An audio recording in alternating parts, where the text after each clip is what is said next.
You've probably heard of Mount Vesuvius, but there's a volcano even more dangerous that you've never heard of. It's not a mountain at all. It's a supervolcano called Campi Flegrei, or the Burning Fields, hidden beneath Italy's stunning coastline. What makes it terrifying? Over 3 million people live inside its caldera, and scientists have been detecting small earthquakes for years. An eruption here wouldn't just be an explosion. It could trigger a pyroclastic flow, vaporizing everything in its path and affecting global climate.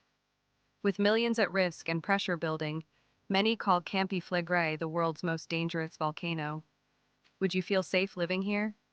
Is this the scariest natural disaster you've seen?